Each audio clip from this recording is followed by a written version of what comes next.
Praise lord. దేవునికి స్తోత్రము. మీ అందరికీ నా వందనాలు. ఆయన హెచ్చవలసి ఉన్నది హీ మస్ట్ ఇంక్రీస్ అను కార్యక్రమానికి మిమ్మల్ని అందరినీ ప్రేమపూర్వకంగా ఆహ్వానిస్తున్నాము. ప్రతి ఉదయం 8 గంటలకు మరియు సాయంత్రం 4 గంటలకు, అదే రీతిగా ప్రతి శనివారం మధ్యాహ్నం 3:30 గంటలకు శాంతి టీవీలో ప్రసారం అవుతున్న మా ఈ కార్యక్రమాన్ని వీక్షించగలరు. ఈ సమయంలో దైవజనులు పాస్టర్ వి సంతోష్ గారు దైవవర్తమానం అందిస్తుండగా అందరూ ప్రార్థనాపూర్వకంగా వినవలసిందిగా కోరుతున్నాము. ఈ దినపు ధ్యానానికి ఏర్పాటు చేయబడిన లేఖన భాగాన్ని చదువుకుందాం. ఆ వాక్యము యోహాను సువార్త 4వ అధ్యాయము 3వ వచనము. యోహాను సువార్త 4వ అధ్యాయము 3వ వచనము. అయినను యేసే బాప్తిస్మం ఇయ్యలేదు గాని ఆయన శిష్యులు ఇచ్చుచూ ఉండిరి. ఆమేన్. దేవుని స్తోత్రం. ప్రభువైన యేసుక్రీస్తు నామములో మీ అందరికీ ప్రత్యేకమైన వందనాలు తెలియజేస్తూ ఆయన హెచ్చవలసి ఉన్నది అనేటువంటి కార్యక్రమానికి యోహాను సువార్త ధ్యానాల్లోకి మిమ్మల్ని ప్రేమపూర్వకమైనటువంటి ఆహ్వానం పలుకుతున్నాం. రండి దేవుని వాక్యం ధ్యానించుకుందాం. ఒకవేళ మీ వ్యక్తిగతమైన ధ్యానాల్లో మీరు ధ్యానించుకుంటూ ఉండొచ్చు, కానీ అలాంటి తలంపులే కాకుండా కొన్ని వేరువేరు తలంపులతో మీకు దేవుడు కొన్ని తలంపులు ఇచ్చాడు, నాకు కొన్ని తలంపులు ఇస్తున్నాడు. ఇలా వేరువేరు తలంపులంతా కలుపుకొని మరింత ఎక్కువ అవగాహనతో మనం ముందుకు సాగడానికి ప్రయత్నం చేద్దాం. పరిశుద్ధాత్మ దేవుడు మన బోధకుడు, ఆయన ఆంతర్యములో ఉండి మనకు బోధిస్తున్నాడు కనుక పరిశుద్ధాత్ముని యొక్క బోధలకు లోబడదాం. ఆయన మనల్ని సర్వసత్యంలో నడిపించాలి అనేటువంటి ఉద్దేశంతో మనతో మాట్లాడుతున్నాడు, మనల్ని దర్శిస్తున్నాడు అనే సంగతిని జ్ఞాపకం చేసుకుందాం. ఈ సమయంలో ప్రార్థన చేసుకుందాం. కృపామయుడమైన మా దేవా, మీకు వందనం చేయిస్తున్నాం. ఇట్టి సంగతులకు మేము చాలిన వాడిని కాదు. మీ వాక్యం వివరించడానికి నాకు ఎటువంటి యోగ్యత అర్హత లేదు. అయినప్పటికీ ప్రభువా, మీరు నన్ను నిలబెట్టుకున్న విధానము కొరకై మీకు వందనం చేయిస్తున్నాం. ఈ లోకంలో జ్ఞానులకు వివేకులకు కొన్ని సంగతులను మరుగుపరిచి పసి బాలులకు చంటి పిల్లలకు కొన్ని సంగతులను బయలుపరిచావని మీ వాక్యం రాయబడింది. అలాగైతే ప్రభువా, బాలుణ్ణి, చంటి బాలుణ్ణి, పసి బాలుణ్ణైనా నాకు మీరు బయలుపరుస్తున్న విధానం కొరకై మీకు వందనం చేయిస్తున్నాం. ఈ మాటలు వింటున్నట్టు ప్రజలందరినీ బట్టి మీకు వందనం చేయిస్తున్నాం. వాళ్ళు మీ మాటలు విని ఎంతగానో దీవించబడగలటూ సాయం చేయండి. అలనాడు అపోస్తల కార్యములు 12వ అధ్యాయంలో హేరోదు మాట్లాడినప్పుడు ఇది మానవ స్వరం కాదు, దైవ స్వరమే అని వారు కేకలు వేశారు. అలా కేకలు వేయినప్పటికీ కూడా దైవ స్వరంగా వారు వివేచించగలటూ సాయం చేయండి. మీ స్వరాన్ని వారు గుర్తుపెట్టుకుంటూ సాయం చేయండి. ఎందుకంటే మీ వాక్యం రాయబడింది, నా గొర్రెలు నా స్వరమును వినునని. ప్రభువా, గొర్రెలుగా పోల్చదగినటువంటి మీ బిడ్డలు ఈ కార్యక్రమం చూస్తున్నవారు నాయన మీ స్వరం విని, కాపరి స్వరము, పరమ కాపరి, ప్రధాన కాపరి యొక్క స్వరము విని బలపట్టు సాయం చేయమని అనుకుంటున్నాను. మమ్మల్ందరినీ మీ చేతిలో సమర్పిస్తూ సకల ఘనత, మహిమ, ప్రభావాలు మీకే ఆరోపిస్తూ యేసుక్రీస్తు నామములోనే ప్రార్థించి ఈ కార్యక్రమాన్ని ఆరంభిస్తున్నాం మా పరమ తండ్రి. Amen, amen. దేవుని స్తోత్రం. రండి మనం దేవుని వాక్యాన్ని ధ్యానించుకుందాం. దేవుని వాక్యము చదవడం, ధ్యానించడం, బోధించడం ఇటువంటి ఎంత గొప్ప అనుభవాలు యోహాను సువార్తలోంచి మనం ఆలోచిస్తున్నాం. 4వ అధ్యాయంలో గత 10 ఎపిసోడ్లో మనం యోహాను సువార్త 4వ అధ్యాయంలో కొన్ని విషయాలు ఆలోచించాం. ఈ సమయంలో కూడా మనము యోహాను సువార్త 4వ అధ్యాయము 3వ వచనాన్ని మనం ధ్యానించుకుందాం. జాన్ 4:3. అయినను యేసే బాప్తిస్మం ఇయ్యలేదు గాని ఆయన శిష్యులు ఇచ్చుచుండిరి. అండ్ 4:2లో ఉంది ఇంగ్లీష్ బైబిల్లో, although Jesus himself did not baptize but his disciples did. 4:3లో he left Judea and went away to Galilee అని రాయబడింది. Although Jesus himself did not baptize but his disciples did. యేసు బాప్తిజం ఇవ్వలేదు, కానీ ఆయన శిష్యులు ఇచ్చారు. యేసు బాప్తిజం ఇవ్వలేదు అని ఎందుకు రాయబడింది? బాప్తిజం ఇవ్వలేడా? యోహాను నీళ్లలో బాప్తిజం ఇస్తున్నాడు. యేసు నీళ్లలో బాప్తిజం ఇవ్వడం కోసం ఆయన పంపబడలేదు. ఆయన ఆత్మలోను, అనగా పరిశుద్ధాత్మలోను అగ్నిలోను బాప్తిజం ఇవ్వడం అనేది ఆయన యొక్క ఉద్దేశమే, కానీ నీటి బాప్తిజము అనేటువంటి బేసిక్ స్టెప్ కాదు ఆయన యొక్క పరిచర్య అనే సంగతిని మనం జ్ఞాపకం చేసుకోవాలి. అపోస్తలుడైన పౌలు కూడా ఇలాగే ఈ దృక్పథంలోనే మాట్లాడాడేమో అనిపిస్తుంది. అందుకని అంటాడు, బాప్తిజం ఇవ్వడానికి దేవుడు నన్ను పంపించలేదు. వాక్చాతుర్యం లేకుండా క్రీస్తును ప్రకటించాలని చెప్పినట్టు అదే పౌలు, నేను కొంతమందికే, గాయు ఇంటి వారికి, క్రిస్పు ఇంటి వారికి అయితే స్టెఫన్కి పలానోళ్ళకి ఇచ్చాను, ఇంకా ఎక్కువ మందికి ఇచ్చినట్టు నాకు గుర్తులేదు, ఎక్కువ మందికి ఇవ్వలేదు, కొద్దిమందికే ఇచ్చాను, అందును బట్టి నేను దేవుని స్తుతిస్తున్నానని చెప్పాడు. నీటి బాప్తీసము అనేటువంటి పరిచర్య కొరకే కొంతమంది బాప్తీసాలు మేము అన్ని ఇచ్చాము ఇన్ని ఇచ్చామని గొప్పగా చెప్పుకుంటున్నారు. నువ్వు ఇచ్చిన బాప్తీసాలను బట్టి నువ్వు గొప్పగా చెప్పుకోవాల్సిన అవసరం లేదు. కానీ నీ ద్వారా జరిగించిన కార్యం దేవుడు జరిగిస్తున్నాడు, దానికి ఘనత మహిమ ప్రభావాలు ప్రభుకే ఆరోపించు. ఒక్కరోజే పేతురు గారు 3000 మందికి బాప్తీసం ఇచ్చినటువంటి సందర్భం మనకు తెలుసు. కనుక బాప్తీసము అనేది దానికి ప్రాధాన్యత ఉంది. అదే సమయంలో కొంతమంది అపోస్తులుడైనటువంటి పౌలు కానీ లేకపోతే యేసు కానీ ఈ బాప్తీసం యొక్క పరిచర్య కొరకు పిలువబడలేదు. కానీ అదే సమయంలో వాళ్ళు బాప్తీసాలు కూడా ఇచ్చారు. ఇక్కడ స్పష్టంగా యోహాను ఇస్తున్నటువంటి వివరణ, యేసు బాప్తీసం ఇవ్వలేదు కానీ ఆయన శిష్యులు ఇచ్చారు అనేటువంటి మాటను మనం ఆలోచిస్తున్నటువంటి మాట. దీన్ని బట్టి యేసు యొక్క పరిచర్య, ద మినిస్ట్రీ ఆఫ్ జీసస్, ఈ వాక్యాన్ని ఆధారంగా చేసుకొని యేసు ఎటువంటి పరిచర్య, what type of ministry Jesus has done towards disciples అనే దాని గురించి, అనగా శిష్యుల పట్ల ఏ విధమైనటువంటి పరిచర్య చేశాడు. ఆయన శిష్యులకు కూడా పరిచారము అనగా వాళ్ళ భౌతికమైనటువంటి వారికి భౌతికమైన సేవలు అందించాడని కాదు, వాళ్ళకు స్పిరిచువల్గా ఏ విధంగా సర్వీస్ చేశాడు. మత్తయి సువార్త 20వ అధ్యాయంలో రాయబడింది, మనుష్య కుమారుడు అనగా యేసు ప్రభు దావీదు కుమారుడు, ఆయన పరిచారము చేయించుకొనుటకు రాలేదు కానీ పరిచారము చేయడానికి వచ్చాడు అని రాయబడింది. అలాగని యేసు ప్రభు తన శిష్యుల యొక్క కాళ్ళు ప్రతిసారి కడుగుతూ లేదా ప్రతి పస్కా సందర్భంలో కడుగుతూ ఉన్నాడని ఇలా మనం వ్యాఖ్యానించుకుంటూ పోవడానికి వీల్లేదు. ఆయన చేసినటువంటి స్పిరిచువల్ సర్వీసెస్, మానవాళికి ఆయన అందించినటువంటి ఆత్మీయ సేవలు అమోఘమైనవి. ఆత్మీయ సేవల గురించే మనం మాట్లాడుకుంటున్నాం. భౌతికమైన సేవలు కూడా కొన్ని జరిగాయి.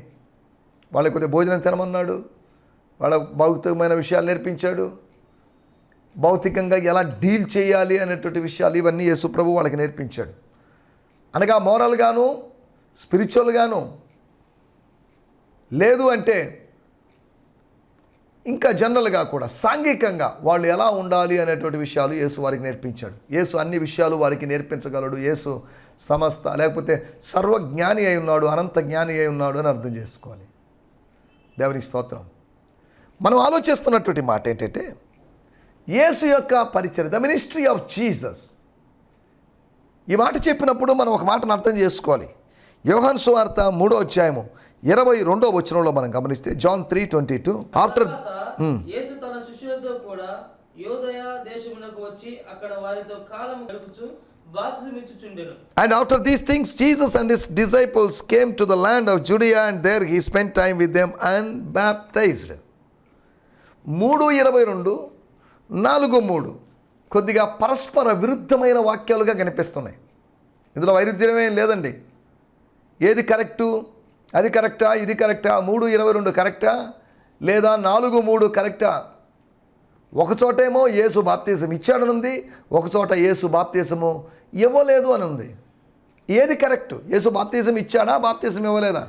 దీని గురించి ఒక మ్యాగజైన్లో కొన్ని సంవత్సరాల క్రితం ఒక పెద్ద ఆర్టికల్ రావడమే నేను చూశాను. పెద్ద ఆర్టికల్ వచ్చేసింది. ఆర్టికల్ రాశాడు ఎవరో ఒక రచయిత, బాప్తిజం ఇచ్చాడా ఇవ్వలేదా అని.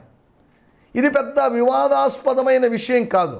ఎందుకంటే నేను ఆరంభంలోనే చెప్పాను, యేసు నీటి బాప్తిజం ఇవ్వడానికి కాదు, యోహాను నీటి బాప్తిజం ఇవ్వడానికే. నీటి బాప్తిజం ద్వారా ఇశ్రాయేలునకు దేవుని గొర్రెపిల్లని పరిచయం చేయడానికి, అనగా దేవుని కుమారుడైన యేసును ప్రత్యక్షపరచడానికి ఆయన బాప్తిజం ఇచ్చాడు. యోహాను యొక్క బాప్తిజం యొక్క ఉద్దేశం అదే, దేవుని కుమారుని ప్రత్యక్షపరచాలి, to reveal the son of God. That is the purpose of John's baptism. మన బాప్తిజాలలో కూడా లేకపోతే బాప్తిజం అనంతర జీవితాల్లో కూడా యేసు కనిపించాలి. యేసును ప్రత్యక్షపరిచేటువంటి జీవితాల్లాగా బాప్తిజం పొందిన వారి జీవితాలు ఉండాలి. అది బాప్తిజం యొక్క ఉద్దేశం. నువ్వు కనిపించకుండా పోయి నీలో క్రీస్తు కనిపించాలి. బాప్తిజం తీసుకున్నప్పటికీ మార్పు లేదనుకోండి, దానివల్ల ఎటువంటి ప్రయోజనం లేదు. కేవలం ప్రభురాత్రి భోజనం కోసం కాదు మనం బాప్తిజం తీసుకునేది. ప్రభురాత్రి భోజనం కోసం బాప్తిజం తీసుకోవాలి, కానీ బ్రతుకు మారడం కోసమే, బల్ల కోసం కాదు బాప్తిజం, బ్రతుకు మారడం కోసం బాప్తిజం తీసుకోవాలి. అనగా బాప్తిజం తీసుకున్న తర్వాత బ్రతుకు మారుతుందని గ్యారంటీ లేదు. బాప్తిజం తీసుకున్న వాళ్ళ బ్రతుకులు మారకుండా మరీ ఘోరంగా ఉన్నట్టుగా మనం చూస్తున్నాం కొంతమంది జీవితాల్లో. సరే, వీటన్నిటిలోకి మనం వెళ్ళలేదు. కానీ మొట్టమొదటి మాట, ఆయన ఏం చేస్తున్నాడు? 3వ అధ్యాయం 22, 4, 3 మనం గమనిస్తే యేసు ప్రభు బాప్తిజం ఇచ్చాడా లేదా? ఇచ్చుండొచ్చు. లేకపోతే 2 స్టేట్మెంట్లు కూడా, లేకపోతే అక్కడ ఉన్నది ఇక్కడ ఉన్నది 2 కరెక్ట్ అని చెప్పుకోవచ్చు. ఒక సందర్భంలో ఇచ్చి తర్వాత సందర్భంలో ఇవ్వకుండా ఉండుండొచ్చు. అది గమనించాల్సిన విషయం. ఎక్కడైతే యోహాను బాప్తిజం ఇస్తున్నాడో ఇంచుమించు ఆ స్థలానికి దగ్గరగానే ఆయన బాప్తిజం ఇస్తున్నాడు. ఏ దూరంగా వెళ్ళి వేరొక ప్రదేశంలో బాప్తిజం ఇవ్వచ్చుగా. కానీ వీళ్ళిద్దరి మధ్యలో పోటీ ఉందని నేను చెప్పడం లేదు. సమఉజ్జీ కాదు. ఇతనేమో పెళ్లి కుమారుడు స్నేహితుడు, ఆయన పెళ్లి కుమారుడు. ఈయనేమో దాసుడు, ఆయనేమో యజమానుడు. వీళ్ళిద్దరి మధ్యలో పోటీ ఏంటి? వీళ్ళిద్దరి మధ్యలో పోటీ లేదు. కయ్యానికైనా బియ్యానికైనా కానీ సమఉజ్జీలు ఉండాలి అంటారు. యోహాను యేసు ప్రభువుకు సమఉజ్జీ కాదు. యోహాను గురించి రాయబడింది, అతడు మండుచు ప్రకాశించేటువంటి దీపమై ఉన్నాడు. కానీ యోహాను సువార్త 8వ అధ్యాయంలో రాయబడింది, ఆయన లోకమునకు వెలుగై ఉన్నాడు. కేవలం ఇశ్రాయేలులకు మాత్రమే, ఇశ్రాయేలుల పట్ల మండుచు ప్రకాశించే దీపమై ఉన్నాడు యోహాను. ఒక పరిమిత ప్రదేశానికి వెలుగునిచ్చేటువంటి వ్యక్తిగా యోహాను ఉంటే, కానీ ప్రపంచం మొత్తానికి వెలుగిచ్చే వ్యక్తిగా యేసు ఉన్నాడు అనే సంగతిని మీకు జ్ఞాపకం చేస్తున్నాను. Jesus is the light of the world. యేసుని లోకమునకు వెలుగుగా చెప్పారు. ఒక వ్యక్తిని గురించి చరిత్రలో మనం గమనిస్తే, ఆయన్ని లైట్ ఆఫ్ ఏషియా అనగా ఆసియా ఖండానికి వెలుగుగా ప్రకటించారు.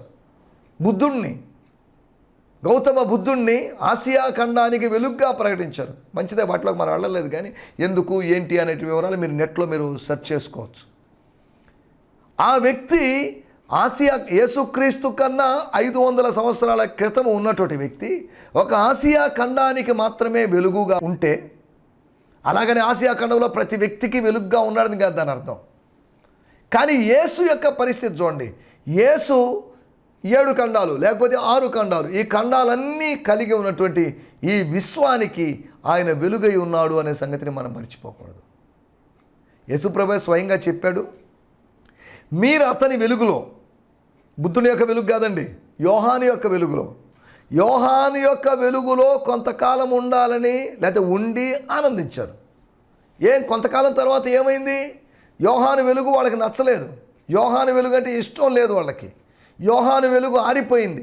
మండుచూ ప్రకాశించేటువంటి దీపమైన యోహాను ఆరిపోయాడు అంటే అంతమైపోయాడు, తను చనిపోయాడు, లేకపోతే శిరచ్ఛేదం జరిగింది, చంపించబడ్డాడు, లేకపోతే చంపబడ్డాడు ఆయన.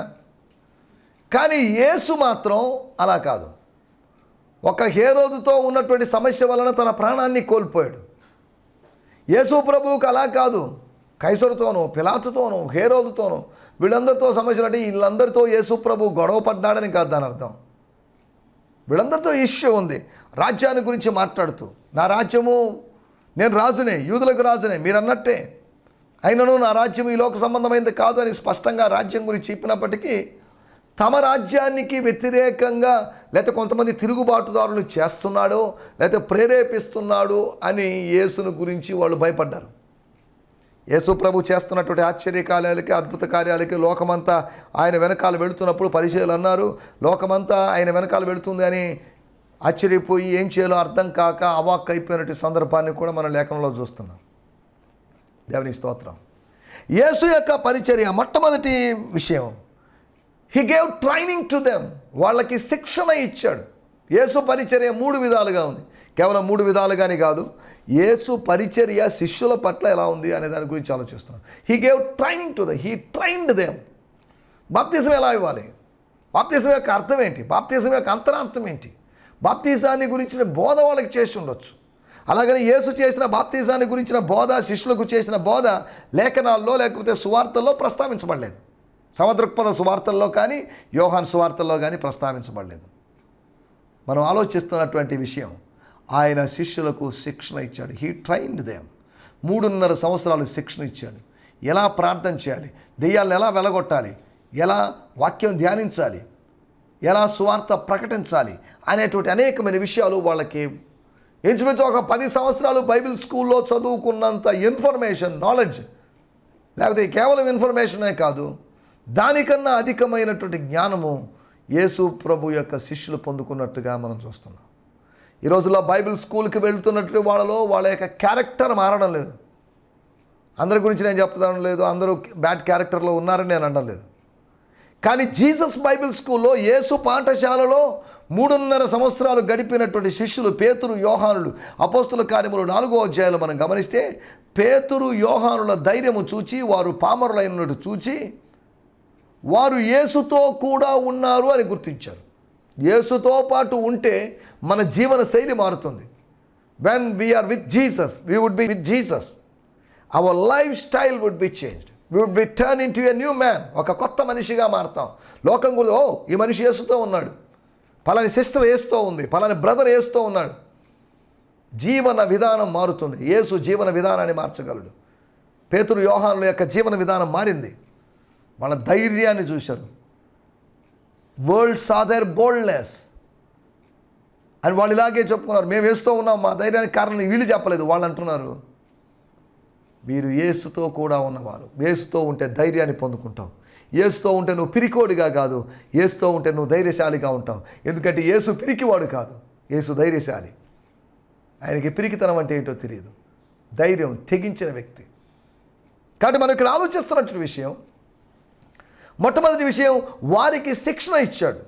బాప్తిసము తాను ఇచ్చి చూపించుండొచ్చు, లేదా 3 సార్లు ముంచాడా, లేకపోతే 7 సార్లు ముంచాడా, ఒక్కసారి ముంచాడా, లేకపోతే నీళ్లు చల్లాడా, లేకపోతే పూర్తిగా ముంచాడా అనేటువంటి వివరాల్లోకి, వ్యాఖ్యానాల్లోకి మనం వెళ్లకుండా మనం ఆలోచిస్తున్నాం. He trained them. శిష్యులకి ఒక గురువు గారు ట్రైనింగ్ ఇస్తాడు.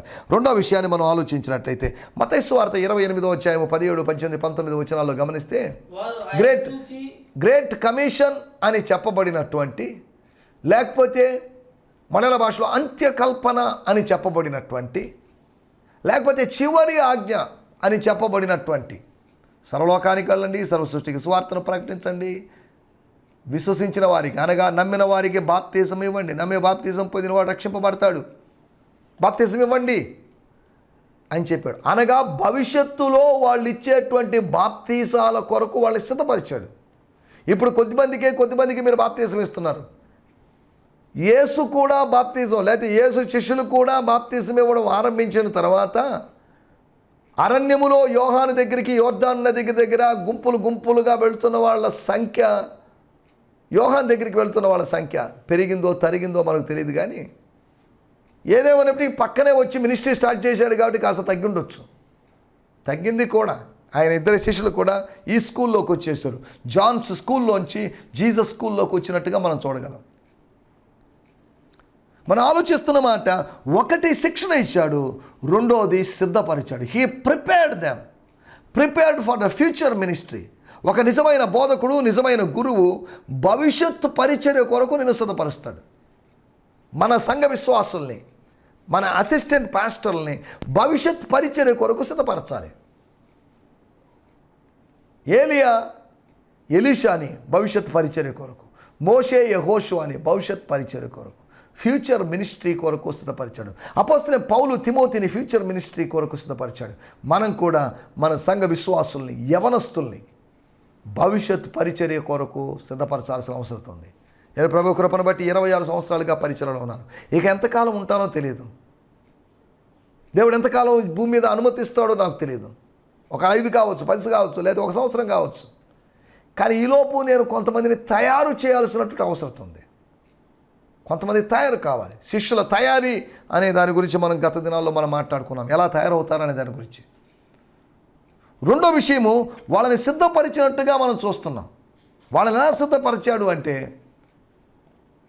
భవిష్యత్తులో మీరు బాప్తీసాలు ఇవ్వబోతున్నారు. ఈ బాప్తీసం అనే కార్యక్రమం, యోహాను యొక్క బాప్తీసాలు ఆగిపోతాయి, యోహాను యొక్క మినిస్ట్రీ ఆగిపోతుంది. అవసరమైతే ఆ మినిస్ట్రీని దాన్ని వైండప్ చేసేసి ఆ మినిస్ట్రీని మనతో పాటు కోయాలిషన్, లేకపోతే కలుపుకోవచ్చు, లేకపోతే మనలో క్లబ్ చేసేసుకోవచ్చు. ఆ పరిచర్యలోని వాళ్ళని, పరిచర్య ఫలాలను కూడా మనం తీసుకోవచ్చు అన్నట్టుగా కూడా యేసు ప్రభు మాట్లాడింటాడు. అవన్నీ మనకు అక్కడ రాయబడలేదు. మూడో విషయాన్ని నేను మీకు జ్ఞాపకం చేస్తున్నాను. యేసు ప్రభు ఎందుకు బాప్తిసం ఇస్తున్నాడు? యోహాను బాప్తిసం ఇచ్చాడు యేసు ప్రభు యొక్క ప్రత్యక్షత కొరకు. యేసు ప్రభు ఎందుకు బాప్తిసం ఇస్తున్నా అంటే ఒక విషయాన్ని సూచించడం కొరకు. నీటి బాప్తిజము అనేది అక్షరార్థంగా ఉన్నప్పటికీ కూడా నీటి బాప్తిజము అనేది నీడ లాంటిది. నిజము ఏంటి అంటే, రియాలిటీ ఏంటంటే భవిష్యత్తులో జరగబోయేటువంటి ఆత్మ బాప్తిజం అనగా పరిశుద్ధాత్మ బాప్తిజం, baptism in the Holy spirit.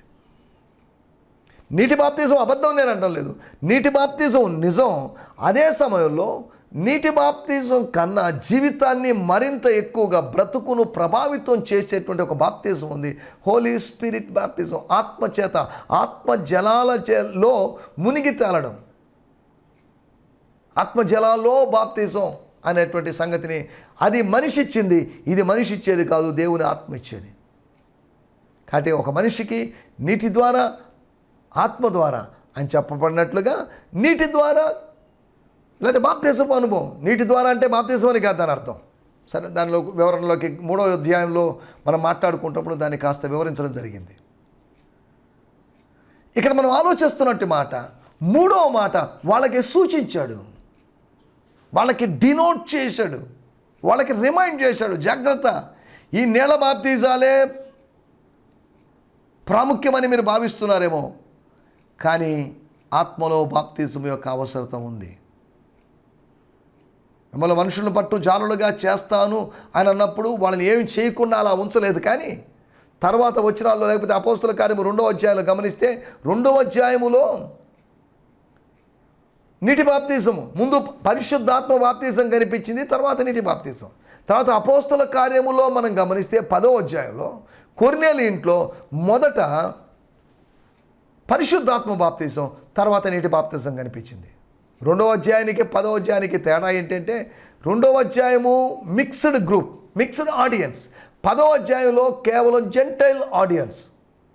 తేడా ఏంటి అంటే అక్కడ ముందు 2వ అధ్యాయంలో ముందు పరిశుద్ధాత్మ బాప్తిజం, తర్వాత నీటి బాప్తిజం. కానీ 10వ అధ్యాయానికి వచ్చేసరికి ముందు సేమ్ అలాగే నీటి బాప్తిజం తర్వాత జరగాల్సింది, ముందు ఆత్మ బాప్తిజం తర్వాత పరిశుద్ధాత్మ బాప్తిజం జరిగింది. సరే, మనం ఇక్కడ ఆలోచిస్తున్నాం విషయాలు. యేసు ప్రభు ఈ నీటి బాప్తిజం ఇస్తున్నా అంటే it reminds something, it reminds about the future baptism, future ministry అని కదా, ఫ్యూచర్ బ్యాప్టిజం. ఏంటి అంటే ఆత్మ ద్వారా పొందవలసినటువంటి బాప్తిజాన్ని గురించినటువంటి సూచన అది. నీటి బాప్తిజం బయట జరుగుతుంది, ఆత్మ బాప్తిజం లోపల జరుగుతుంది. తేడా చూడండి. లోపల జరిగేదానికి ప్రాముఖ్యత ఉంది, బయట జరిగేది త్వరగా లేకపోతే మొదటగానే జరుగుతుంది. రెండోదిగా అనగా దేవుని వాక్యంలో 1 కొరింథీయులకు రాసిన పత్రిక 15వ అధ్యాయంలో రాయబడింది, మొదట వచ్చింది ప్రకృతి సంబంధమైనది, తర్వాత ఆత్మ సంబంధమైనది అని దేవుని వాక్యంలో రాయబడింది.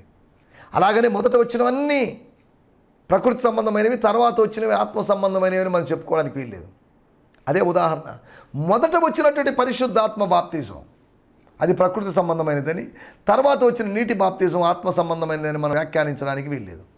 ఆదాము గురించి చెప్పినప్పుడు ఆ ఉదాహరణలో మొదటి ఆదాము ప్రకృతి సంబంధమైన వాడు, 2వ ఆదాము లేకపోతే కడపటి ఆదాము ప్రభు అన్నాడు. తేడా ఉంది. యేసు పరిచర్య గురించి ఆలోచిస్తున్నాం. యేసు శిష్యులతో ఉన్నాడు, he was spending time with the disciples. ఏం చేస్తున్నాడు ఆయన? శిష్యులతో కాలక్షేపం కోసం నవ్వులు ఆడుకుంటూ, తింటూ, తాగుతూ, ఎంజాయ్ చేస్తూ, శిష్యుల చేత వంట చేయించుకొని, శిష్యుల చేత కాళ్ళు తించుకొని, శిష్యుల చేత ఆ పనులు ఈ పనులు చేయించుకొని కాలం వెళ్ళబుచ్చడం లేదు. కానీ ఒకటి, హీ వాజ్ ట్రైనింగ్ దెమ్, వాళ్ళకి శిక్షణ ఇస్తున్నాడు. రెండోది, వాళ్ళని సిద్ధపరుస్తున్నాడు. అంతేకాకుండా 3వది మనం గమనించినట్టయితే వాళ్ళ విషయంలో ఆయన చేసినటువంటి పని ఏంటంటే వాళ్ళకి సూచిస్తున్నాడు, రిమైండ్ చేస్తున్నాడు. చిన్న మాట, దయ్యాలను వెళ్ళగొట్టినప్పుడు సంతోషంగా వచ్చి ప్రభువా పెద్ద పెద్ద దయ్యాలే లేకపోతే స్త్రీలలో పురుషులో ఉన్న దయ్యాలు పోయాయి అని సంతోషిస్తున్నప్పుడు దీన్ని బట్టి కాదండి మీరు సంతోషించాల్సింది అని ప్రభు చెప్పాడు. మరి దేన్ని బట్టి అంటే మీ పేర్లు జీవ గ్రంథంలో రాయబడ్డాయి, దాన్ని బట్టి సంతోషించండి అని చెప్పాడు. మీరేం చేస్తున్నారో దాన్ని బట్టి సంతోషించొద్దు, ప్రభు మీ కొరకు ఏం చేశాడో దాన్ని బట్టి సంతోషించండి. నా పేరు నేను జీవ గ్రంథంలో రాసుకోలేదు, నా పేరు ఆయన రాశాడు. కానీ దీన్ని బట్టి నేను సంతోషించాలే కానీ నేనేదో చేశాను లేదా నేను నలుగురి పేర్లు ఏదో పుస్తకంలో రాశాను అనే దాని గురించి నేను సంతోషపడకూడదు. దేవుడు నా కోసం ఏదో చేశాడు, నా పేరు జీవగ్రంథంలో రాశాడు, నన్ను రక్షించాడు, తన రక్తం చేత కడిగాడు. దీన్ని బట్టి నేను కృతజ్ఞత కలిగి ముందుకు సాగాలి. కాబట్టి యేసు యొక్క పరిచర్య 3 విధాలుగా మనం చూస్తున్నాం. ఒకటి ఆయన శిక్షణ ఇచ్చాడు, రెండోది ఆయన సిద్ధపరిచాడు, మూడవది ఆయన సూచించాడు అనేటువంటి సంగతులు మనం జ్ఞాపకం చేసుకున్నాం. దయచేసి మీరు ఎక్కడున్నా కానీ తలలోంచండి, చిన్న ప్రార్థన చేసుకుందాం. మిమ్మల్ని మీరు సమర్పించుకొని స్వయం పరీక్ష చేసుకోవడానికి యేసు పరిచర్యలో జరిగిన విషయాలు మనం చూసాం. నువ్వు శిక్షణ పొందుతున్నావా యేసు ద్వారా? నువ్వు సిద్ధపడుతున్నావా యేసు ద్వారా? పరిశుద్ధాత్మ ద్వారా డీనోట్ అవుతున్నావా, అనగా నువ్వు సూచించబడుతున్నావా? రిమైండ్ చేయాలి, అదిగో పలాంది అని గుర్తుగా ఆయన నీకు చెప్తున్నాడు. సమయంలో కనుక అందరం కళ్ళు మూసుకొని ప్రార్థన చేసుకుందాం. వినటి మాటలు మన జీవితంలో నెరవేరినట్లుగా, కేవలం వినువారు మాత్రమేండి మనల్ని మనం మోసపుచ్చుకోకుండా విన్న వాటిని అనుసరించి నడుచుకునేవారుగా ఉన్నట్లుగా ప్రభు సాయం చేయనట్లుగా మనం ప్రార్థన చేసుకుందాం. మన మధ్యలో దేవజనులు ఉన్నారు, వారు మీ కొరకు ప్రత్యేకంగా ప్రార్థన చేస్తారు. విన్న మాటలను బట్టి ప్రార్థన చేసుకుందాం. మా సకల ఆశీర్వాదములకు కారణభూతుడా మా ప్రియ పరలోకమందున తండ్రి, నీ ఘనమైన శ్రేష్టమైన నామమునకు స్తుతి స్తోత్రాలు చెల్లిస్తూ ఉన్నాం. అయ్యా, ఇంతవరకు నా తండ్రి మీ దాసులను నిలబెట్టుకొని చక్కటి వర్తమానముతో నాయన మీరు మాట్లాడిన మాటలను బట్టి మీకు వందనాలు చెల్లిస్తున్నాం. నైనా నా తండ్రి ప్రభా, ఎందరైతే ఈ వాక్యము నా తండ్రి ప్రభా విని ఉన్నారో అట్టి వారు నా తండ్రి ప్రభా నైనా వారి హృదయాల్లో నైనా వారి జీవితాల్లో నాయన నీరు కట్టి ఫలింప చేయమని వేడుకుంటున్నాం. సహాయం చేయండి. ఇంకా మీ దాసుని నైనా అత్యధికంగా మీరు బలంగా వాడుకోనమని వేడుకుంటున్నాం. సహాయం చేయండి. మీ వాక్యంలో నా తండ్రి ప్రభా నైనా మేము నా తండ్రి అయ్యా ఇంకా నేర్చుకొని బలంగా నా తండ్రి ప్రభా మేము తాయానట ఒక కృప దయచేయమని నడిపించమని యేసుక్రీస్తు నామములో అడిగి వేడుకుంటూ నా తండ్రి, ఆమేన్. మంచిది. ఆయన హెచ్చవలసి ఉన్నది. హీ మస్ట్ ఇంక్రీజ్ అనే ఈ ఆధ్యాత్మిక కార్యక్రమం మీకు ఆశీర్వాదకరంగా ఉన్నదని నమ్ముతూ ఉన్నాం. కొందరు మాకు ఫోన్ చేస్తూ ఉన్నారు, దాన్ని బట్టి కూడా మేము ప్రభువుని మహిమపరుస్తున్నాం. ఇంకా మీకేమైనా ప్రార్థన అవసరతలు సందేహాలు ఉన్నట్లయితే స్క్రీన్ మీద స్క్రోల్ అవుతున్నటువంటి ఫోన్ నెంబర్లకు అలాగే ఈమెయిల్ ఐడికి మీరు సంప్రదించండి. పాస్టర్ సంతోష్ అబ్రహాం గారు మీకు ఆ ఐడి ద్వారా సమాధానాలు తెలియజేస్తారు. ప్రభు కృప మీకు తోడయుండునుగాక. ఆమెన్.